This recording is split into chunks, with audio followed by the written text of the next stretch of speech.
সরে যেতে পেরেছে। আমি নিচ্ছকে আমি দেখুন সামনে ছিলাম, অনেক দেখেছি যে ওরা মানে কমিউনিটাকে তো বিলং করে দেখলে বোঝা যায় যে জগন্নাথ বিশ্ববিদ্যালয়ের শিক্ষার্থীরা হচ্ছে যে তারা সরতে পারছে না, রাস্তা চিনছে না, এরকম একটা ঘটনা ঘটে। এবং আমাদের মনে আছে যে শাহবাগের কর্মসূচিতে যেদিন একটু মানুষ কম হইতো বা আপনার একটু পরে আসতেছেন, আমার অনেক প্যারা খাই যেত জগন্নাথ আসতেছে কিনা। ঠিক একই ধরনের ঘটনা ঘটে 15 জুলাই। 15 জুলাই সকালে কোপা আমেরিকার মনে হয় ফাইনাল ম্যাচ ছিল ভোরবেলায়। তো ঢাকা বিশ্ববিদ্যালয় টিএসসি তে ঢাকা বিশ্ববিদ্যালয়ের স্টুডেন্টরা খেলা দেখছে, ছেলেরা বিশেষ করে। তো আমাদের কর্মসূচি ছিল 12টায়, ছাত্রলীগের কর্মসূচি ছিল 2টায়। সেদিন টিএসসি তে আমরা প্রায় 12:30 একটা বেজে গেছে, আমাদের এখন ওইভাবে মানুষ আসতেছে না। আমরা তখন অপেক্ষা করতেছিলাম যে জগন্নাথ বিশ্ববিদ্যালয় একটা বড় মিছিল নিয়ে আসতেছে, এটা আসলে আমাদের পুরো জায়গাটা বলবে। তো সেদিনও জগন্নাথ বিশ্ববিদ্যালয় গুরুত্বপূর্ণ ভূমিকা পালন করেছে। প্রিয় সহযোদ্ধারা, জুলাইয়ের গল্প বললে শেষ হবে না। জুলাই নিয়ে বই লিখতেছিলাম, কালকে একটা অংশ এটা আবার রিডিট করতেছিলাম, তো সেখানেও আপনাদের অনেকগুলো জিনিস মাথায় আসলো এবং আজকে সেগুলো আবার পুনরায় ব্যক্ত করলাম। কিন্তু জুলাইয়ের আমাদের যে আকাঙ্ক্ষা ছিল, জুলাই আমার কাছে মনে হয় জুলাইয়ের শুরু থেকে যেহেতু কাজ করার সুযোগ হয়েছে, আমাদের কয়েকটা কমন পয়েন্ট ছিল সবার মধ্যে। একটা ছিল সবাই মিলে আমরা শেখ হাসিনার পতন চেয়েছি, আওয়ামী লীগের পতন চেয়েছি। আরেকটা কমন পয়েন্ট ছিল যে তরুণদের মধ্যে যে তারা রাষ্ট্রের প্রতিষ্ঠানগুলোর সামগ্রিক সংস্কার চেয়েছিলাম আমরা। আরেকটা থার্ড পয়েন্ট আমার কাছে মনে হয় যে দীর্ঘদিনের যে বেকারত্ব বাংলাদেশে জেগে বসেছে, অর্থনৈতিক দৈন্যতা আমাদের মধ্যে জেগে বসেছে, আমরা এটা সমাধান করতে পারছি না। সেজন্য এই বেকারত্ব ঘুচানোর জন্য জুলাইতে তরুণ ছাত্র জনতা মাঠে নেমেছিল। তো জুলাই পরবর্তী সময়ে আমরা আসলে এই শেখ হাসিনার পতনটা হয়েছে, কিন্তু বাকি দুইটা জিনিস আসলে আমরা সামগ্রিকভাবে সফল করতে পারিনি। এবং তার পিছনে ব্যর্থতা যদি বলি, ব্যর্থতা আমাদেরও আছে, আমি এটা স্বীকার করবো অকপটে। আবার একই সাথে ওল্ড এস্টাবলিশমেন্ট যারা যারা আগের মতোই রাষ্ট্রকে চালাতে চায়, যারা আগের সিস্টেম বহাল রাখতে চায়, যারা একাই একসাথে 10,000 কোটি টাকা একজন লোন নিতে চায়, বরং যেখানে আমি যদি 10,000 জনকে 1 কোটি টাকা করে লোন দেয়, আমার কিন্তু 10,000 ব্যবসা চালাইতে পারে। কিন্তু ওল্ড সিস্টেমের সিস্টেম হচ্ছে যে ব্যাংক থেকে একজনই 10,000 কোটি টাকা নিবে।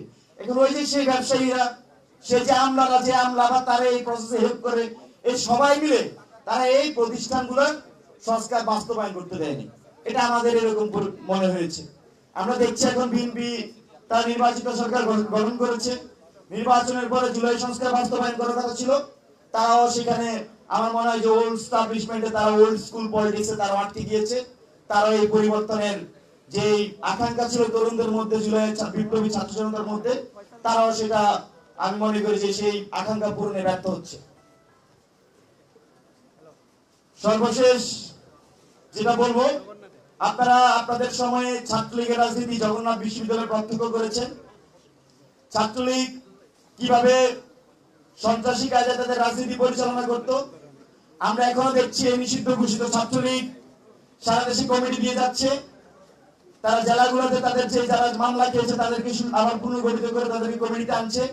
কিন্তু খুবই দুঃখজনক, যারা আমাদের স্বরাষ্ট্র মন্ত্রণালয়ের দায়িত্বে আছেন, যারা প্রশাসনের দায়িত্ব আছেন, তারা তাদের সেই দায়িত্ব পালন করছে না।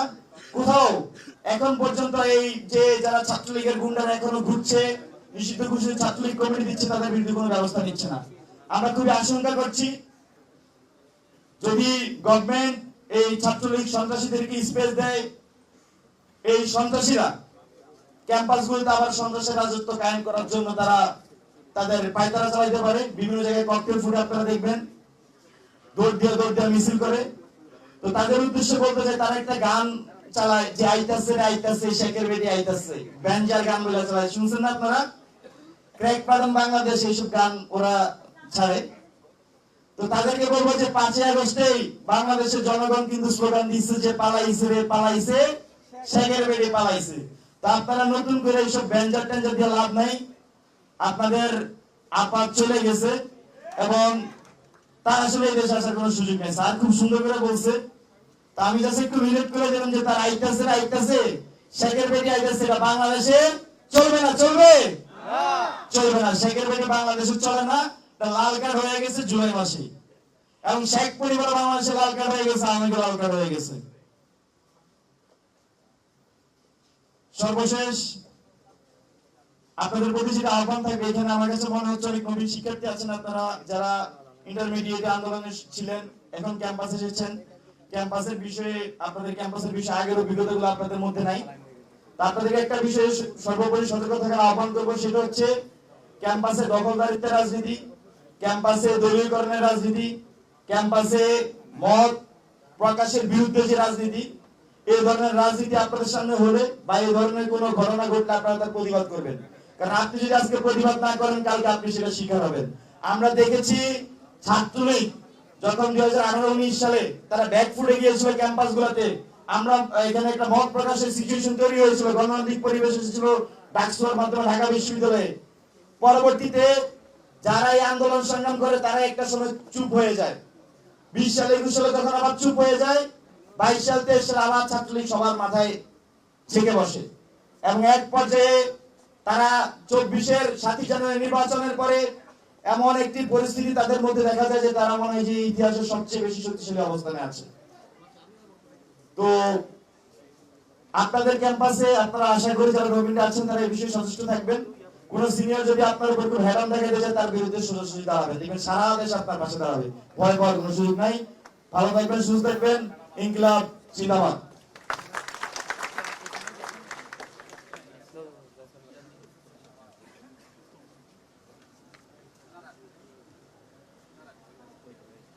অসংখ্য ধন্যবাদ আবু বকর মজুমদার ভাইকে। তিনি আমাদের জগন্নাথ বিশ্ববিদ্যালয়ের যে কৃতিত্ব সেটা খুব সুন্দরভাবে তুলে ধরেছেন, এই জন্য ভাইকে ধন্যবাদ জানাই। এ পর্যায়ে আমাদের মাঝে বক্তব্য নিয়ে আসবেন যাকে আসলে আমরা জুলাই অভ্যুত্থানের সময় খুব বেশি সামনে থেকে দেখি নাই, যিনি পেছন থেকে কলকাঠি নেড়েছেন কিভাবে আন্দোলন সংগঠিত হবে, এই বিষয়গুলো যিনি দেখেছেন, আমাদের জাতীয় ছাত্র শক্তির সম্মানিত সভাপতি জাহিদ হোসেন ভাই। জাহিদ হোসেন ভাইকে তার বক্তব্য পেশ করার জন্য বিশেষভাবে অনুরোধ করছি।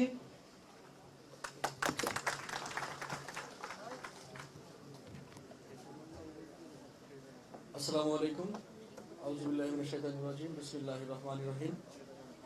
জাতীয় ছাত্র শক্তি জগন্নাথ বিশ্ববিদ্যালয় কর্তৃক আয়োজিত আজকের এই আলোচনা সভা এবং পুরস্কার বিতরণী অনুষ্ঠানে উপস্থিত হয়েছেন জাতীয় সংসদের বিরোধী দলীয় চিফ হুইপ, জুলাই গণঅভ্যুত্থানের মহানায়ক, এক দফার ঘোষক, জাতীয় নাগরিক পার্টি এনসিপির বিপ্লবী আহ্বায়ক জনাব নাহিদ ইসলাম, জগন্নাথ বিশ্ববিদ্যালয়ের শিক্ষকবৃন্দ, উপস্থিত হয়েছেন এনসিপির আরেকজন যুগ্ম আহ্বায়ক এবং নারায়ণগঞ্জ 4 আসনের মাননীয় সংসদ সদস্য জনাব আব্দুল্লাহ আলামিন, জাতীয় ছাত্র শক্তির সাধারণ সম্পাদক সহ অন্যান্য নেতৃবৃন্দ এবং আজকের অনুষ্ঠানের মূল আকর্ষণ যারা আপনারা আমার সামনে বসে আছেন, দীর্ঘক্ষণ ধরে বক্তব্য শুনছেন, আপনাদের সবাইকে শুভেচ্ছা জানাই। এই দীর্ঘ বক্তব্যের পরে আপনাদের আর খুব বড় কোনো বক্তব্য শোনার মন নাই, সেটা আমি জানি। বিশেষত এখন দুপুরবেলা শাহিন বলেছেন খাবার দিবেন, এখনো দেন নাই, হয়তো কারোর পেটের ক্ষুধাই যায় নাই। পেটের ক্ষুধা নিয়ে যেটা কবি বলেছিলেন যে ক্ষুধার পেটে পৃথিবী গদ্যময়, এখন এই সকল বক্তব্য শোনার মতো মন মানসিকতা আপনাদের নাই, সেটা আমি জানি। জগন্নাথ বিশ্ববিদ্যালয় নিয়ে আজ অনেক কথা হয়েছে। জগন্নাথ বিশ্ববিদ্যালয়ের সম্মানিত শিক্ষকরা বলেছেন, এই গণঅভ্যুত্থানে একদমই পিরোল পেতে করা আবু বকর মজুমদার বলেছেন, আমি নিশ্চিত আমাদের নাহিদ ভাইও বলবেন এবং তিনি কোনোভাবেই অস্বীকার করতে পারবেন না জগন্নাথ বিশ্ববিদ্যালয় কোথাও ছিল না, ছিল, সবার আগে ছিল, এই কথা নিশ্চয়ই নাহিদ ভাইও বলবেন। আমি আজকে এখানে দাঁড়িয়ে শ্রদ্ধার সঙ্গে স্মরণ করছি এই গণঅভ্যুত্থানে জগন্নাথ বিশ্ববিদ্যালয়ের শহীদ ইকরামুল হক সাজিদকে, অন্যান্য শহীদদের স্মরণ করছি এবং আমি অভ্যুত্থানের ইতিহাসে না গিয়ে অভ্যুত্থানের পরে জগন্নাথ বিশ্ববিদ্যালয় আসলে কি পাইল সেই হিসাবের খাতা মিলতে চাই। আপনারা অভ্যুত্থানের পরে অনেকগুলো আন্দোলন করছেন, আন্দোলন করতে করতে যমুনা অবধি গিয়েছিলেন। আমার স্পষ্ট মনে আছে যেদিন আপনারা যমুনামুখী আন্দোলন করেন, ঠিক সেই সময়ে তখনকার জগন্নাথ বিশ্ববিদ্যালয়ের সম্মানিত ভিসি, এখনকার যিনি ভিসি তখনকার শিক্ষক সমিতির সভাপতি ছিলেন, তাদের সঙ্গে আমার নিয়মিত যোগাযোগ হচ্ছিল এবং আমরা সেদিন চেষ্টা করেছি অনেক কিছুর পরেও আপনাদের বাজেট বৃদ্ধি, আপনাদের কোনো হল নাই, শুধু একটা হল বাদে সেই যাদের হল নাই সে আবাসিক ভাতা যেটা আপনারা দাবি করেছিলেন সেটা যাতে খুব দ্রুত ব্যবস্থা নেওয়া হয়। তখন নাহিদ ভাই নিজেও সরকারের অংশ নন এবং তখন মাহফুজ ভাই ছিলেন তথ্য উপদেষ্টা, তার দপ্তরও শিক্ষা মন্ত্রণালয় কিংবা অর্থ মন্ত্রণালয় বা পরিকল্পনা মন্ত্রণালয় নয়, তারপর আমি দেখেছি এই দুইজন মানুষ পুরো দিনটা দৌড়াদৌড়ি করেছেন আপনাদের এটা যাতে খুব দ্রুত হয়, শিক্ষা মন্ত্রণালয়, অর্থ মন্ত্রণালয়, পরিকল্পনা মন্ত্রণালয়কে যুক্ত করবার জন্য। তো এবং স্পষ্টত মনে আছে সেদিন আসিফ ভাইয়ের বাসায় বসে সর্বশেষ মিটিং হয়েছিল, আপনাদের ভিসি স্যার ছিলেন, এখনকার ভিসি স্যার ছিলেন, এবং আমরা চেষ্টা করেছিলাম যাতে আপনাদের এই আবাসিক ভাতা, হল এবং সবচেয়ে গুরুত্বপূর্ণ বাজেট বৃদ্ধি, এবারের বাজেটেও যে বাজেট কয়েকদিন আগে দেওয়া হলো, বিএনপি গভর্নমেন্ট দিলেন, তাতে জগন্নাথের বাজেট খুব বেশি বাড়ে নাই। তো তো এখন এটা নিয়েও আপনাদের মধ্যে এখন খুব আছে আমি জানি। তো এবং হল নিয়ে কি চলছে সেটা আপনারা জানেন।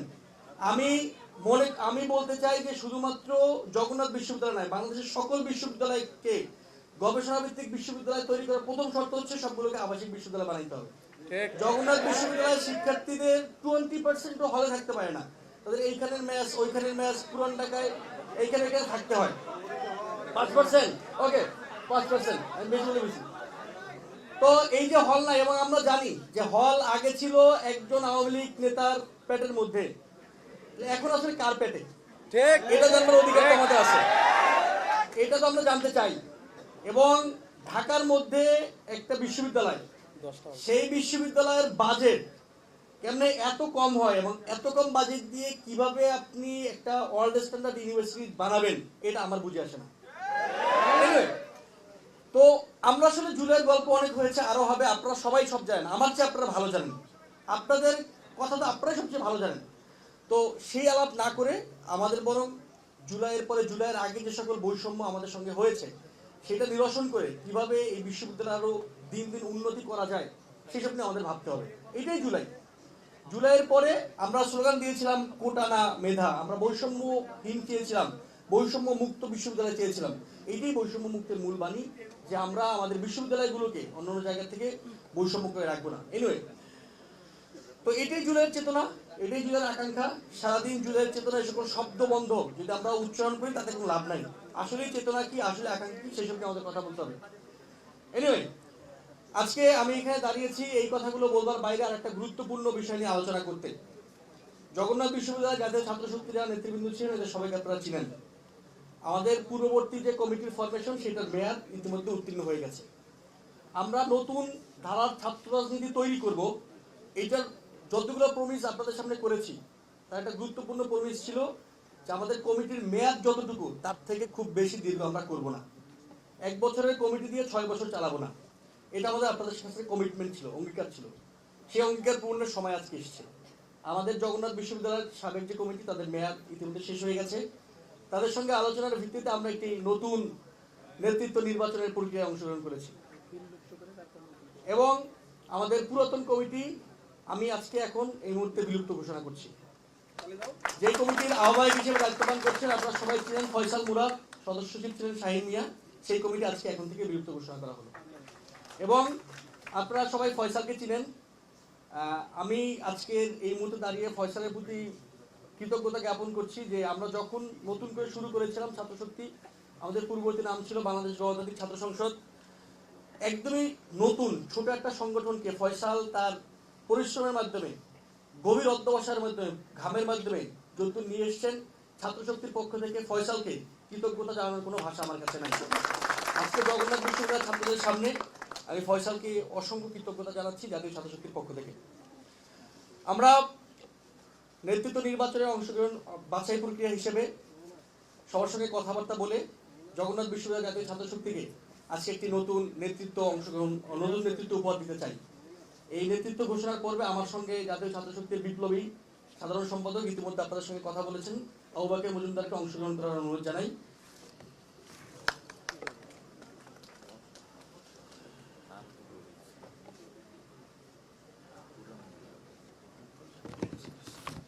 জাতীয় ছাত্রশক্তির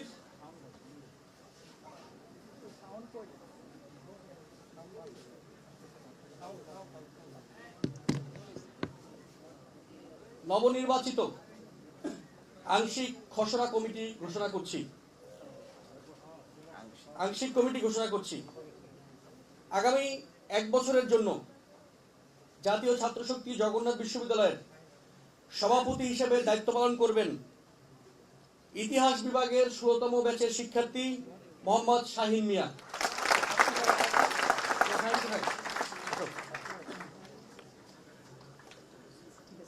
আগামী 1 বছর মেয়াদে জাতীয় ছাত্র শক্তি জগন্নাথ বিশ্ববিদ্যালয়ের সিনিয়র সহ সভাপতি হিসেবে দায়িত্ব পালন করবেন মনোবিজ্ঞান বিভাগের 17তম ব্যাচের শিক্ষার্থী কামরুল হাসান রিয়াজ।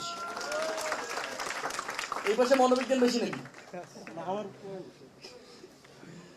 আগামী 1 বছর জাতীয় ছাত্র শক্তি জগন্নাথ বিশ্ববিদ্যালয়ের সাধারণ সম্পাদক হিসেবে দায়িত্ব পালন করবেন, আপনারা ওকে সবাই চিনেন, জুলাই গুলিবিদ্যা হতো, ম্যানেজমেন্ট স্টাডিজ বিভাগের 16তম ব্যাচের শিক্ষার্থী ফেরদৌস শেখ। আগামী 1 বছর জাতীয় ছাত্র শক্তি জগন্নাথ বিশ্ববিদ্যালয়ের সিনিয়র যুগ্ম সাধারণ সম্পাদক হিসেবে দায়িত্ব পালন করবেন বাংলা বিভাগের 18তম ব্যাচের শিক্ষার্থী জিহাদ ইসলাম শাওন।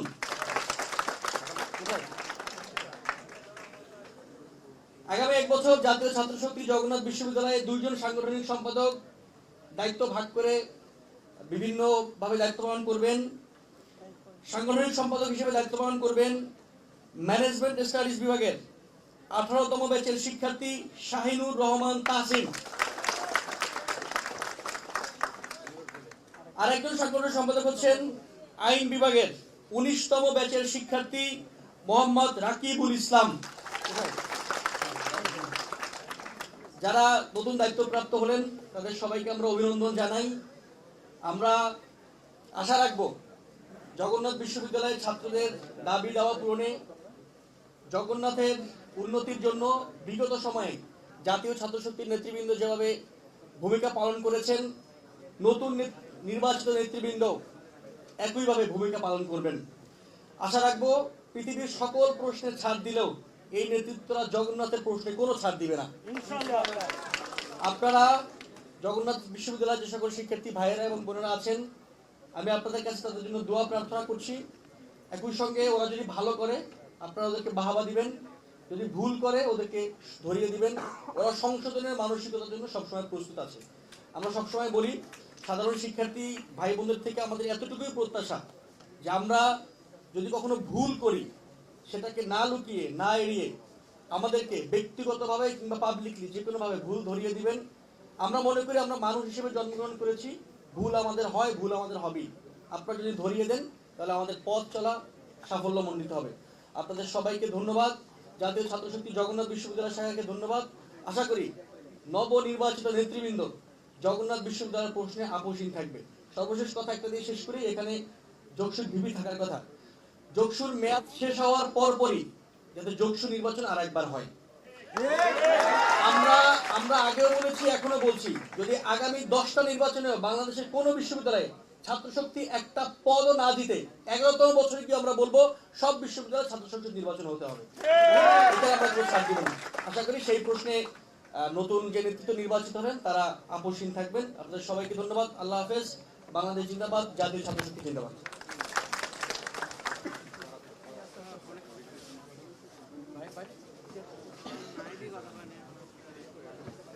অসংখ্য ধন্যবাদ জাহিদ হাসান ভাইকে, কেন্দ্রীয় সভাপতি জাতীয় ছাত্র শক্তি। জাতীয় ছাত্র শক্তি জগন্নাথ বিশ্ববিদ্যালয় আয়োজিত জুলাই গণঅভ্যুত্থান, স্ফুলিঙ্গ থেকে চলমান বিপ্লব আলোচনা সভা ও পুরস্কার বিতরণী অনুষ্ঠানের এ পর্যায়ে বক্তব্য নিয়ে মঞ্চে আসবে আজকের অনুষ্ঠানের বিশেষ অতিথি জগন্নাথ বিশ্ববিদ্যালয়ের সম্মানিত ট্রেজারার অধ্যাপক ডক্টর সাবিনা শর্মিন ম্যাম। আমি ট্রেজারার ম্যামকে বক্তব্য দেওয়ার জন্য বিনীত অনুরোধ জানাচ্ছি।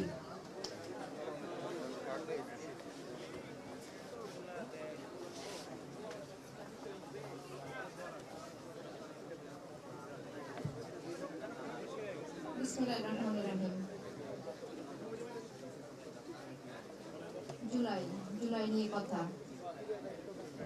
আমরা যদি জুলাইকে একটু স্মরণ করি, সেখানে আমরা দেখি যে জুলাই কোনো একক নেতৃত্ব ছিল না, সবাই কর্মী, প্রয়োজনে সবাই নেতা। সেইটাকে স্মরণ রেখেই আজকে মঞ্চ উপবিষ্ট যারা আছে তাদেরকে আমি অ্যাড্রেস করা থেকে বিরত রইলাম। আমরা সবাই কর্মী, আমরা সবাই নেতা। 28শে জুলাই, আমরা যদি 28শে জুলাই 2024-এ যাই তাহলে কিন্তু একটা ছবি আমাদের সবার সামনে ভেসে ওঠে, সেটা হচ্ছে বিবি হারুনের ভাতের ওঠে, যেখানে ৬ জন জুলাই যোদ্ধা চেয়ারে বসে কোন একটা বিবৃতি দেওয়ার জন্য রেডি, একজনের পায়ের উপরে একটা পেপার এবং তার হাতে একটা কাগজ।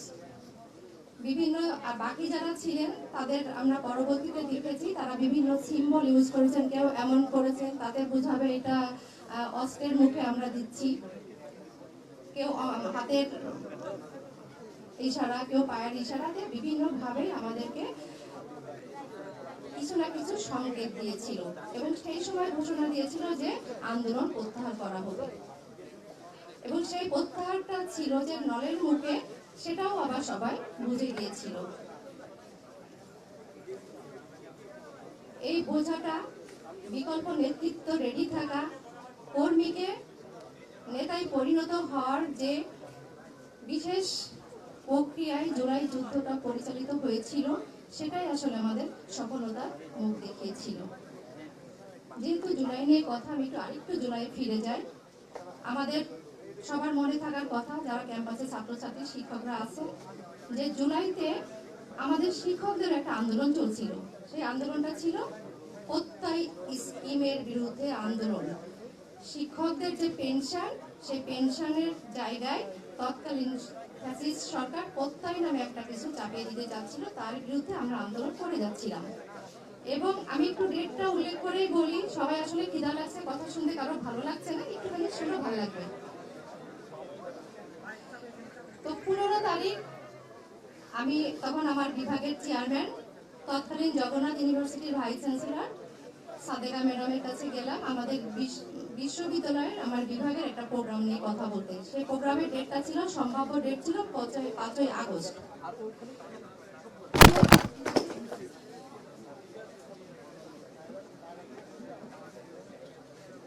তো ম্যাডামের সঙ্গে যখন কথা বলছিলাম, ম্যাডাম কথার ছলে বলছিলেন যে শোনো, মুভমেন্ট কেন সফল হয় না জানো?